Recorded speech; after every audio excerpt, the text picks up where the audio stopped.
What's good, YouTube, man? It's your boy Stank. We're back with another video, man. Today, from me reacting to why HoneyKomb Brazy killed his own friend Stank, man. This is from Trap Lord Ross clips. You know what I'm saying? This is not. I'm not reacting to the whole thing. Like I'm dividing it into thing because I'm not gonna sit there for like what 2-3 hours just like reacting to one video. That's dead as hell. So like I'm gonna break it down into like clips. You know what I'm saying? Make sure y'all like, comment, subscribe, turn that bell. Hope you're having a safe and blessed Wednesday, man. Today is June 19th, 2024, man. Let's get right into the video, man. Make sure y'all like, comment, subscribe, turn that bell. I believe I already said that. Let's get it. Brazy's betrayal.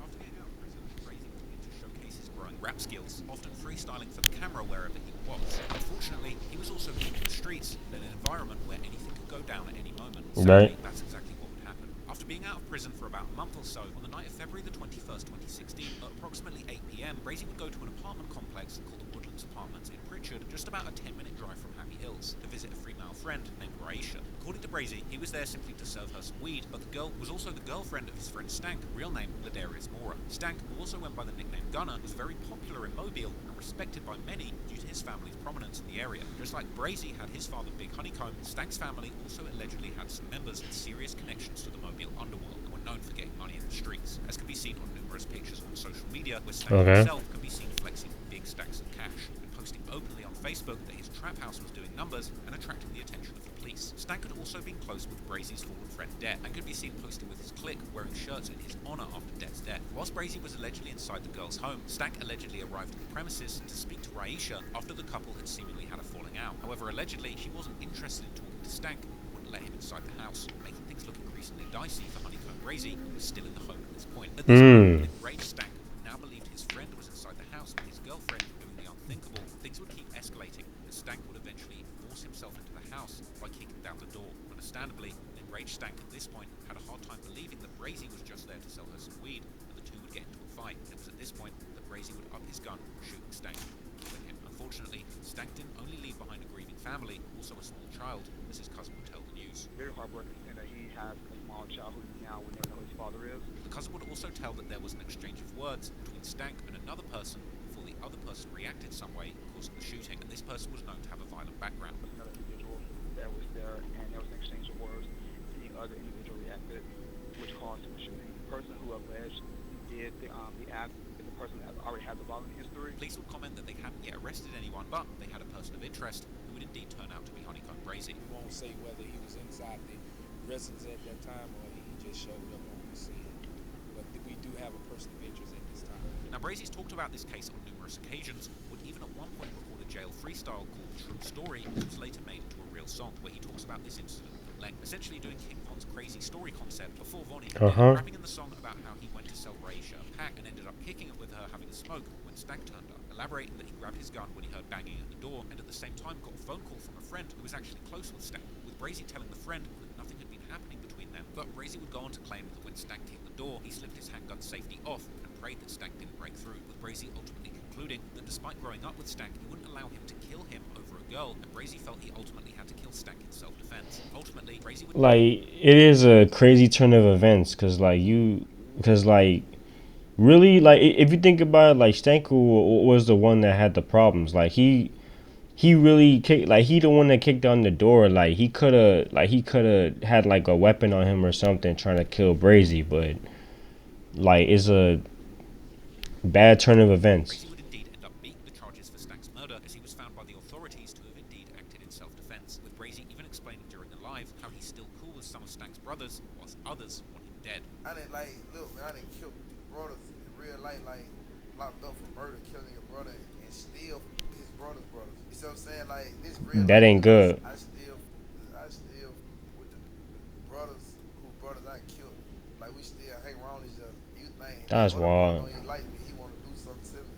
But you think I be wrong with the brothers who I killed, like, they got the same dad, everybody sits something wrong and I run with them. You think they'll be wrong with me if I'm fake? Like, now you killed our brother, we still I'm really real, bro. I'm really like that. I'm telling you, I'm really silent. Like, I'm really silent in real life, bro. Like, real talk. Now, this ain't no wrong word for live. This black and white. I caught this murder case. This is black and white. You feel me? Getting the dough in over. And I had to handle my business. And I had got self-defense for it. I got self-defense for it. You know, they what they war started about. They what they all this really struck up about. They war. They what Over a damn deal and shit. He would also speak about the matter in his first interview after getting released in 2023, saying that he loved Stank and he would take it all back if he could. Yeah, my partner, I love my partner. He just tripped that day, you feel me? It ain't nothing like that. Mm. You know, if I could take it back, I'd take it back. But you know how it gets. Ain't down by no feel me. I ain't never doing no count. So you ain't even hit, you was just somewhere, you know what I'm saying? You was just in the house type shit.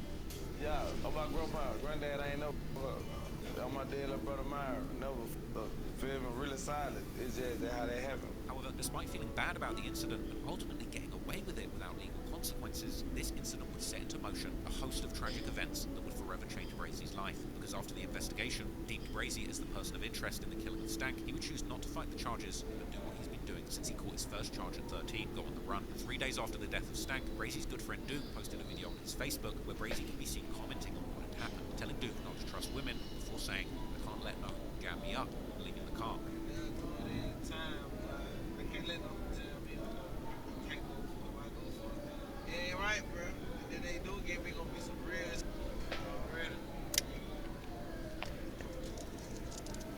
In the comments of the video, Duke and another friend can also be seen discussing what had happened, both seemingly being understanding to Brazy despite having also been friends with Stank. However, not everyone would be as understanding, as also in the comments of the video would be one of Stank's brothers, who was clearly not interested in lending any sympathy to Brazy, saying F him. Indeed, this time Brazy wouldn't just have the police after him, but also Stank's family, particularly one person from his father's side, Stank's uncle, Darren D.D. Southall, who was known in the streets Darren Southall. as the kingpin of one of Alabama's biggest drug trafficking Whoa, organizations. While damn. Brazy and D.D. had seemingly been on good terms in the past, the death of Stank would ignite a deadly Ah, so like he was cool with his pops until his son, D.D. Southall's son, died. Now, or son died. Now they beefing. between the two that would ultimately end up unleashing a wave of violence all across Alabama. Darren D.D. Southall is not your ordinary Mobile gangster. This is no small-time drug dealer, because at his height, he allegedly ran a massive empire worth tens of millions of dollars. Damn. Thousands of kilograms of Class A dope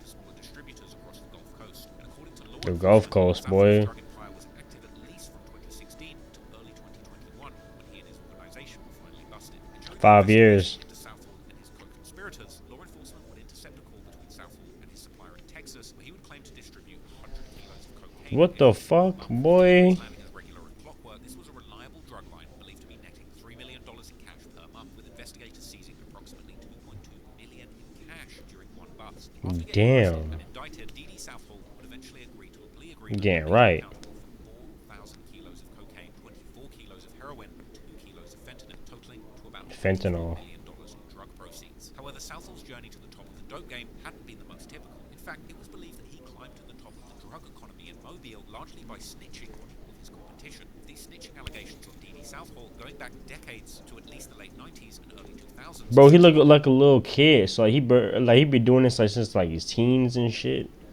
I believe so. Almost as far back as his criminal record. Southall has a long criminal history dating back to the 1990s. Several 90s. charges exempt from possession of cocaine. Southall is also accused of being a drug ringleader in a multi-state, multi-million-dollar drug organization. For example, in 2003, Southall was part of a case against a fellow drug dealer, Leroy Jackson, who was also the owner of a Mobile-based record label, Gorilla Records, with artists like C. Nile. He was also affiliated with the legendary Screwed Up Clique from Houston, Texas. During the trial, Southall testified that he had been buying crack from Jackson 2 or 3 times a week from 1999 until 2001, when Jackson went to prison. In 2013, in another case against a dirty cop named Edmund Burke, Southall would allegedly knowingly help arrange a deal between Burke and his cousin and an undercover cop, which would lead to Burke's arrest and conviction. One flabbergasting video, now older Southall can be seen proudly proclaiming that I ain't on no or I ain't got nobody left to roll on, I got the city in a chokehold, essentially admitting that he snitched so much that he has no more competition left in the city.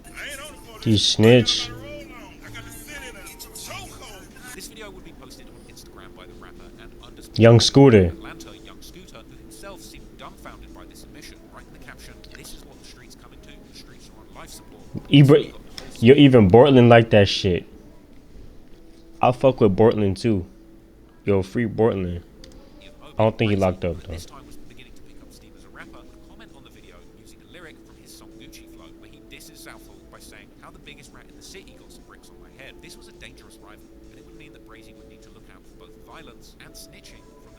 on. Indeed, while Southall had seemingly gotten to the top of the dope game by snitching on his competition with the help of Mobile police, he was no stranger to using violence to get his way too. In 2012, he was actually charged with an attempted murder after he allegedly shot a man in a restaurant after a fight had broken out. This incident occurred at the Cozy Brown's Kitchen in Pritchard, Alabama, a mere 3 minutes drive from the Woodlands apartments where Brazy actually ended up killing Stank. Now, Southall was after Brazy, and he would do everything in his power to get his revenge. However, if Brazy's enemies wanted him, they would have to get there before the authorities did. The fuck? Man, make sure y'all like, comment, subscribe on that, man. Cause like he said, that's no ordinary fucking drug dealer, man. That's your high ranking, boy. Make sure y'all like, comment, subscribe, turn that bell, and I hope you have a safe and blessed Wednesday, man. And I'm out, man. Peace.